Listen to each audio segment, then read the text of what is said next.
understand what's happening in San Francisco in 1906, you have to understand a couple things. The first thing is that Chinese students in San Francisco had been completely banned from receiving education by the school board from 1880 until 1895. And in 1895, they were forced to begin giving Chinese students a basic education, but they did so under the agreement that they would be giving them separate education.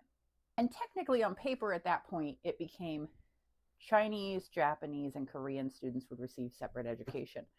But the Japanese students were allowed to be in with the white students for years. And then in 1906, that changed. The reason it changed had to do with the San Francisco earthquake that destroyed so many of the schools. And they rebuilt the school that had housed the Chinese students, but a bunch of the Chinese families had left after the earthquake. So suddenly they had room for the Japanese students at the Chinese school. And so they were like, you know what? Actually, we're going to take the Chinese or Japanese students and move them to the Chinese school. But there was this second piece happening, which is a group called the Asiatic Exclusion League. And the Asiatic Exclusion League had decided that they were going to work to undermine Japanese presence in San Francisco. And they decided to do that by aiming specifically at the school board and using the public school education system as kind of the initial place. They specifically said that they were in favor of pushing representation of Caucasian people in the United States. So they weren't they were like, we do not want Asian people, we want Caucasian people, and we're going to do this by navigating at the school board meetings. And San Francisco takes the bait and decides that they're going to put Japanese students back in this Chinese school. And Japanese parents lose their minds because they want their kids to receive equal education, and they're being told, actually, you have to go over to the Asian school.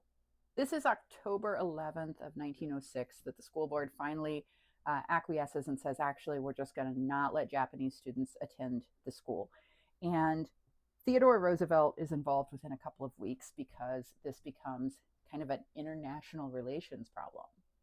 And what ends up happening is what's called the Gentleman's Agreement. It's not a treaty. It is truly just an agreement that was made at the White House between the mayor of San Francisco and President Theodore Roosevelt and leadership of Japan to do this thing that they were going to implement with no congressional approval, no permanent law, nothing. And the Gentleman's Agreement basically said, we will let Japanese students attend school and participate in full society, and Japan will stop sending over laborers. So Japan was creating the visas for their laborers to come over to the United States, and Japan agreed that if the people who were already in the United States were treated with dignity, that they would stop sending new laborers over. This is important because Theodore Roosevelt had just been navigating this kind of Russian-Japanese peace treaty. This is big conflict, comes down to this school board conflict. And Japan says, we will stop sending laborers with a few exceptions. If those laborers already have predetermined responsibilities in the United States, already have a farm, already have some sort of work they're doing, we'll send them.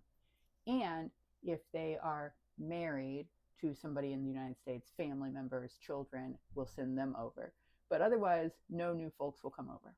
That marriage part was important because at the time of the Gentleman's Agreement, there were 7 men from Japan to every 1 woman from Japan in the United States. There was just a huge gender inequity. And so in order to get those men happy domestic relationships, the plan was to allow them to still bring wives over. And that was done through those kind of picture bride sort of situations where they basically were getting married based on a photograph and then bringing wives over. And that part of the Gentleman's Agreement did play out because by 1920, there were only 2 Japanese men for every 1 Japanese woman in the United States. So that part of the gentleman's agreement did play out, but no Japanese laborers after that were brought into the United States. And that pretty much held stable until 1924. And then 1924, there's just a actual ban on all Asian immigrants coming into the United States, period. And that overrides the gentleman's agreement because, like, that's about all of the Asian countries. And of course, our relationship with Japan continues to kind of slide, leading into World War II.